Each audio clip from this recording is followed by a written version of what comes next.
Hello नमस्ते, कैसे हो आप सब लोग। मेरे चैनल पे आप सबका स्वागत है फिर से और एक नए वीडियो में। और आज की मेरी टॉपिक होने वाली है हम पैसे की बचत किस तरह से कर सकते हैं घर पे रहकर ही। अगर एक हाउसवाइफ हैं तो आप लोगों को बहुत ही काम आने वाली है। और इसी तरह की वीडियो में एक बनाई हूँ अपने चैनल पर जो आप लोग जाकर के देख सकते हो। अगर आप लोगों ने नहीं देखा तो फटाफट से जाइए और देख लीजिए।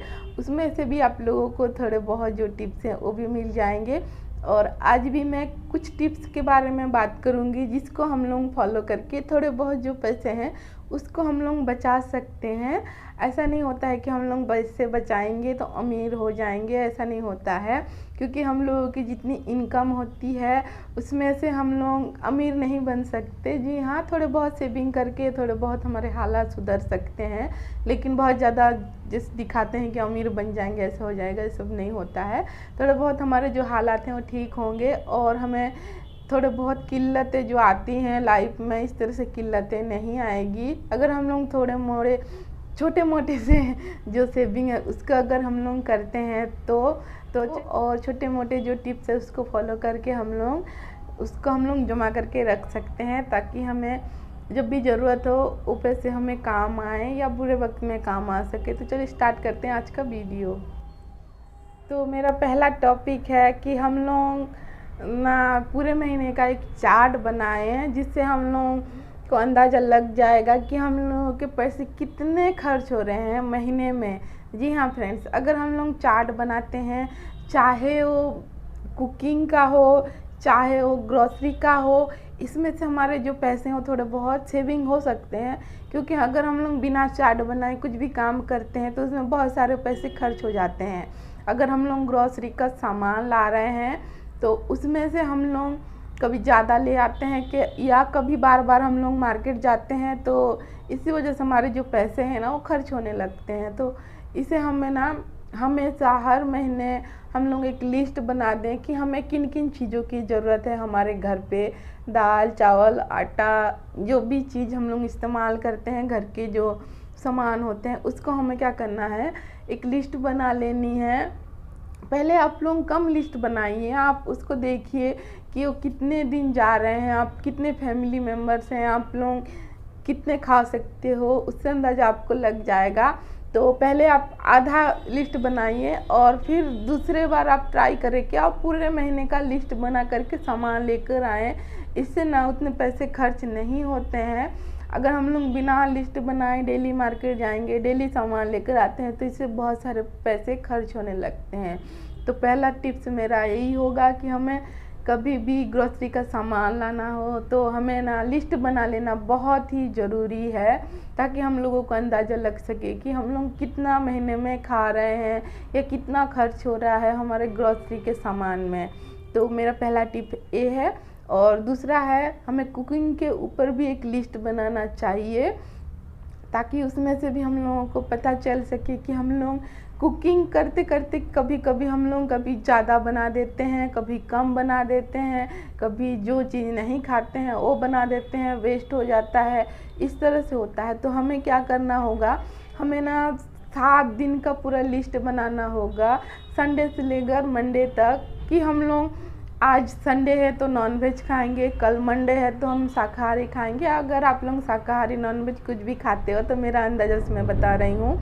तो उस तरह से हम लोग लिस्ट बनाएं, सुबह में ब्रेकफास्ट में क्या बनेगा, संडे को क्या बनेगा, मंडे को क्या बनेगा। अगर हम लोग इस तरह से लिस्ट बना करके रखें तो जो भी सामान हम लोग लाते हैं उसको ना हम लोग यूज कर सकेंगे। कभी कभी हम लोग लाते हैं लेकिन यूज नहीं करते हैं, जैसे राजमा हुआ, कुछ भी चीज़ ऐसी होती है, सोया बड़ी हुआ, किसी किसी को पसंद नहीं होती है तो रखी की रखी रह जाती है, तो उसको हम लोग ना यूज में ला सकें। अगर हम लोग जो खाना बनाते हैं उसका लिस्ट बनाएंगे तो संडे है ठीक है आज नॉनवेज बन गया, और कल मंडे है तो चलिए हम लोग कुछ शाकाहारी बना लेते हैं, जैसे दाल गोभी आलू फ्राई इस टाइप का हो गया। फिर मंगलवार को फिर कोई और दूसरा चीज़ बन गया। तो इसी तरह से हम लोग लिस्ट बनाएंगे तो इससे हमारे जो खर्चे हैं उतने ज़्यादा नहीं होंगे। और जो चीज़ हम लोग घर पे लेकर आए हैं, चाहे वो सब्जी हो या ग्रोसरी का सामान हो, उसमें से हम लोग डे टू डे उसको हम लोग यूज करते जाएंगे और बराबर से यूज करेंगे तो बहुत ही अच्छा होगा। और पूरे वीक में हम लोगों को पता भी चल जाएगा कि हम लोग कितना खा रहे हैं और कौन सी चीज़ हम लोग कितना खा रहे हैं। तो मेरा दूसरा टिप्स ये हो गया, इससे भी हम लोग थोड़े बहुत पैसे उसको हम लोग बचा सकते हैं। और जो नेक्स्ट टिप है वो है गैस। जी हाँ फ्रेंड, गैस अगर हम लोग कुकिंग करते हैं तो गैस जब हम लोग गैस में खाना बनाते हैं तो हम लोग उसको इग्नोर कर देते हैं कि हम लोग किस तरह से गैस को इस्तेमाल कर रहे हैं, लेकिन ऐसा नहीं करना है बिल्कुल भी। क्योंकि गैस में हम लोग अगर ज़्यादा गैस को हम लोग यूज करते हैं तो जो सिलेंडर है वो बहुत जल्दी ख़त्म हो जाता है।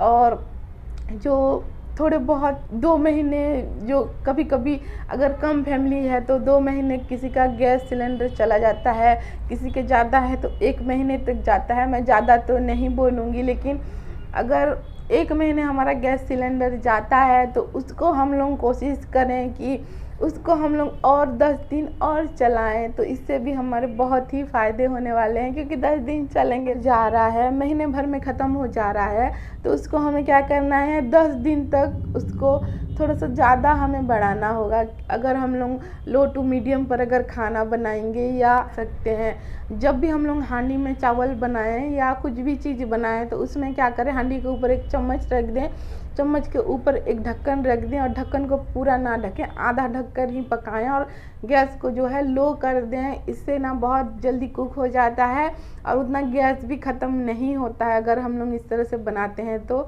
अगर गैस की थोड़ी बहुत हम लोग बचत करेंगे तो उससे भी थोड़े बहुत सेविंग हमारे हो जाएंगे। जो 1 महीने का सिलेंडर जाता है वो हमारा 15 दिन निकल जाएगा, तो ये बहुत ही खुशी की बात है। तो इस तरह से हम लोग छोटी मोटी चीज़ों का ध्यान रख सकते हैं। और जो मेरी नेक्स्ट जो टिप्स है तो वो है हमारा बिजली। जी हाँ फ्रेंड्स, बिजली, क्योंकि हम लोग इसको भी इग्नोर कर देते हैं, बिजली हमेशा छोड़ देते हैं जला करके। उससे क्या होता है, हमारा बिजली का जो बिल है वो बहुत आ जाता है, 1000 2000 बहुत ही ज़्यादा आ जाता है। कभी कभी तो हम लोग इतने ज़्यादा हो जाता है कि हम लोग सोचते हैं कि इतना ज़्यादा क्यों हो गया। तो इसको भी हमें ध्यान रखना होगा। जब भी हम लोग लाइट का इस्तेमाल करें तो हमें जब ज़रूरत हो तब हम लाइट को जलाएं या पंखे को चलाएं। इस तरह से अगर करेंगे तो हमारे जो बिजली के बिल जो हाई फाई आते हैं ना, वो थोड़े से कम, थोड़े से मीडियम में आएगा। तो इससे भी हमारे थोड़े बहुत बचत हो जाएंगे। और जो मेरा अगला टिप्स है वो है सब्जी। जी हाँ फ्रेंड्स, सब्जी हम लोग क्या करते हैं कि हम लोग मार्केट जाते हैं, डेली मार्केट जाते हैं सब्जी खरीदने के लिए कि आज ताज़ी सब्जी, फ्रेश सब्जी मिल जाएगी, सुबह जाएंगे या कल जाएंगे, कल लेकर आएंगे। तो ऐसे करके हम लोग डेली निकल जाते हैं सब्जी लाने के लिए। इससे भी हमारे जो पैसे हैं वो बहुत ही खर्च होने लगते हैं। अगर हम लोग एक सब्जी लाने जाते हैं तो सब्जी के बदले में कुछ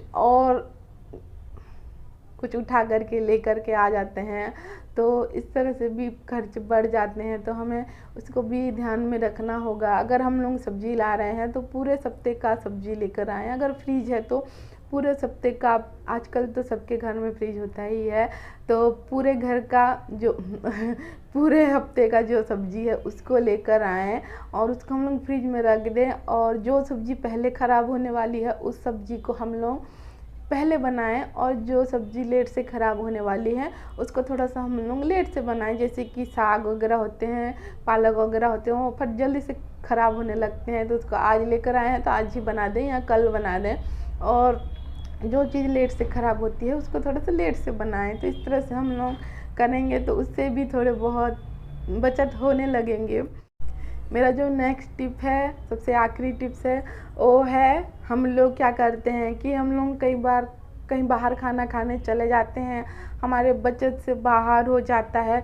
कोई भी चीज़ होता है तो हम लोग बाहर खाने लग जाते हैं। कुछ भी फंक्शन हुआ, कुछ भी हुआ, तो कोई भी चीज़ हुआ तो हम लोग सोचते हैं कि चलिए आज बाहर खाना खा लेते हैं। इससे भी ना हमारे खर्चे ना बढ़ जाते हैं और इधर उधर जितना पैसा हम लोगों का जाता है हमें समझ में ही नहीं आता है और पता भी नहीं चलता है। और तभी हम लोगों को पता ही नहीं होता है कि हाँ इस चीज़ में भी खर्चा हो रहा है। लेकिन कभी भी बाहर मत खाएं। अगर कोई अच्छी अगर आपकी शादी की सालगिरह है, कोई अच्छा फंक्शन हो रहा है, तो आप ट्राई करें कि आप घर में ही बनाएं, क्योंकि अगर हम घर में बनाते हैं तो ना घर का खाना बहुत अच्छा बनता है, टेस्टी भी बनता है और उसमें ज़्यादा खर्चा भी नहीं होता है। जी हाँ फ्रेंड्स, चावल बनाए, मटर पनीर बनाए, नॉन वेज बनाए, अपने हाथों से कुछ भी बनाते हैं तो उतना खर्चा नहीं होता है। लेकिन वो सब चीज़ अगर हम लोग होटल में जा कर के ऑर्डर करके उसको खाते हैं तो बहुत खर्च हो जाता है उसमें। लेकिन ऐसा भी नहीं है कि क्या हम लोग कभी भी ना खाएं, आप लोग ये सोच रहे हैं ना, तो ऐसा नहीं है, हम लोग खा सकते हैं। लेकिन आप उसका भी मतलब एक टाइमिंग बनाइए कि आपको कब जा कर के खाना चाहिए, तब आप जा कर के खाना खा सकते हैं। कभी कभार खा सकते हैं, जैसे 2 महीने में, 3 महीने में, इस तरह से हम लोग खा सकते हैं। लेकिन कभी कभी हम लोग क्या करते हैं कि चलिए आज नहीं बनाएंगे, घर जा कर के आलस आ गए या कुछ भी, तो हम लोग ऐसे सोचते हैं, कुछ भी बाहर खाने लगते हैं। तो ऐसा नहीं करना है, हम घर में ही बना करके खाना है। इससे इधर उधर के इधर उधर पैसे नहीं जाएंगे। घर पे बनाएंगे तो कम खर्च होंगे और टेस्टी भी बनेंगे। तो मेरा ये आज का आखिरी टिप्स था। और कैसा लगा आप लोगों को मुझे ज़रूर बताइएगा। आप लोग कि आप लोग मेरी बातों से एग्री करते हो वो भी बताना। अगर एग्री करते हो तो मेरे वीडियो को ज़्यादा से ज़्यादा शेयर कीजिए और पसंद आई तो मेरे चैनल को सब्सक्राइब ज़रूर कीजिए, ताकि इसी तरह से मैं आप लोगों के लिए और भी वीडियो बना सकूं। मुझे थोड़ा सा मोटिवेट मिल सकेगी, आप लोगों को मेरी जो वीडियो है पसंद आ रही है और आप लोग इसी तरह की वीडियो देखना चाहते हो। तो चलिए फटाफट से सब्सक्राइब कर लीजिए, वीडियो को शेयर कर दीजिए, लाइक कर दीजिए, ताकि मुझे लगेगा कि इस तरह से मैं वीडियो और भी बनाऊं। तो चलिए मिलती हूँ मैं और एक अच्छे से नए वीडियो के साथ। आज के लिए बस इतना ही था, तो टाटा बाय बाय।